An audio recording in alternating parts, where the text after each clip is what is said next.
عثمان نے نبی صلی اللہ علیہ وسلم کی دعوت کی اور فرمایا کہ اللہ کے رسول صلی اللہ علیہ وسلم میں آپ کی دعوت کرنا چاہتا ہوں۔ اللہ کے نبی بھی بڑے پریشان ہو گئے کہ یار عثمان نے کبھی اس طرح کی بات نہیں کی۔ کبھی نبی صلی اللہ علیہ وسلم نے فرمایا عثمان کوئی خاص بات ہے کیا؟ حضرت عثمان نے کہا کہ نہیں کوئی خاص بات تو نہیں ہے، لیکن میرے من میں یہ چیز آئی کہ میں آپ کی دعوت کروں، اگر آپ قبول کر لیتے ہیں تو آگے کا اور مرحلہ میں آپ کو بتلانے والا ہوں۔ نبی صلی اللہ علیہ وسلم نے فرمایا کہ ہاں میں آپ کی دعوت کو قبول کرتا ہوں۔ پھر نبی صلی اللہ علیہ وسلم کے اس جواب کے بعد حضرت عثمان نے کہا میں صرف آپ کی دعوت نہیں کرنا چاہتا ہوں، بلکہ اللہ نے جو مال مجھے دیا ہے اس مال کے ذریعے سے مدینے کے اندر اس وقت میں جتنے لوگ ہیں وہ تمام لوگوں کی بھی میں دعوت کرنا چاہتا ہوں۔ اللہ کے نبی بڑے خوش ہو گئے کہ عثمان نے جو اس طرح کا کام کیا ہے۔ پھر کیا ہوا کہ آپ صلی اللہ علیہ وسلم کی دعوت کی گئی۔ حضرت عثمان آپ صلی اللہ علیہ وسلم کو لینے کے لیے آئے، اور جب لینے کے لیے آئے تو جو ہے ہر وقت یہ معمول ہوتا تھا کہ جتنے صحابہ نبی کے پیچھے چلتے وہ نبی کے اوپر درود پڑھتے، اپنے وظائف کے اندر لگے ہوئے ہوتے ہیں۔ فرماتے ہیں کہ جب حضرت عثمان نے نبی صلی اللہ علیہ وسلم کو وہاں سے ان کے گھر سے لے لیا، جب پیچھے چل رہے ہیں تو جو ہے عربی میں گنتی کی جا رہی ہے 1 2 3 4 5 6 کر کے۔ ایسے ہی جو ہے حضرت عثمان کے گھر سے جب نبی صلی اللہ علیہ وسلم چلے گئے اور گھر میں داخل ہونے کے بعد جس جگہ پر آپ بیٹھے ہوئے وہاں تک اللہ کے نبی علیہ السلام کے قدموں کو گنا جا رہا ہے۔ تمام قدموں کو جو ہے گن لیا گیا اور نوٹ کر لیا گیا۔ جب کھانے سے فارغ ہو گئے، کھانے سے فارغ ہونے کے بعد پھر جو ہے گھر چھوڑنے کے لیے آ رہے ہیں، تو پھر وہاں سے وہی گنتی کو کنٹینیو کیا جا رہا ہے کہ آپ صلی اللہ علیہ وسلم وہاں سے کتنے قدم لے کر جو ہے گھر اپنے آتے ہیں۔ پھر وہاں سے پھر گنتی کاؤنٹ کی گئی اور قدموں کو گن لیا گیا۔ نبی صلی اللہ علیہ وسلم بھی بڑے پریشان ہو گئے، عثمان نے اس طرح کا کام تو پہلے کبھی نہیں کیا۔ آپ صلی اللہ علیہ وسلم نے حضرت عثمان سے پوچھا کہ عثمان میں نے آج ایک عجیب واقعہ دیکھا، اور وہ یہ ہے کہ آپ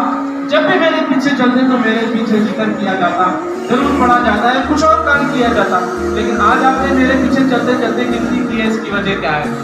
آپ صلی اللہ علیہ وسلم کے اس جواب میں حضرت عثمان نے کہا کہ اللہ کے نبی علیہ السلام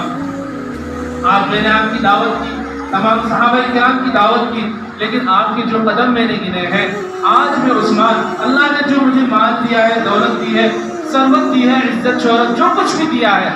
وہ سب جو ہے اپنی طرف ہے، لیکن جو مال مجھے اللہ نے دیا ہے اس مال کے ذریعے سے جتنے قدم آپ چل کر میرے گھر آئے اور میرے گھر سے چل کر آپ اپنے گھر آئے، اتنے غلاموں کو بھی میں آج اپنے مال سے آزاد کرتا ہوں۔ عثمان غنی رضی اللہ عنہ جو اتنے مالدار ہیں، ایک عرب کے عالم کو میں بیان سن رہا تھا، انہوں نے فرمایا کہ آج تک مدینے کے اندر آج تک حضرت عثمان غنی رضی اللہ عنہ کی دولت باقی ہے اور آگے بھی چلتی رہے گی۔ 1400 سال پہلے جو حضرت عثمان غنی نے جو مال و دولت کمایا، اسلام کے لیے خرچ کیا، خرچ کرتے رہے اور دنیا سے چلے گئے، ان کا مال آج تک ابھی بھی چل رہا ہے۔ میں ان عالم دین کا بیان سن رہا تھا تو انہوں نے فرمایا مدینے کے اندر جتنی لائٹیں لگی ہوئی ہیں، جتنے پنکھے لگے ہوئے ہیں اور جتنی چیزیں مدینے کے اندر استعمال ہوتی ہے، وہ حضرت عثمان غنی رضی اللہ عنہ کے باغات، جو بڑے بڑے بادشاہوں نے اپنا فخر محسوس کرتے ہوئے ان باغات کو خریدا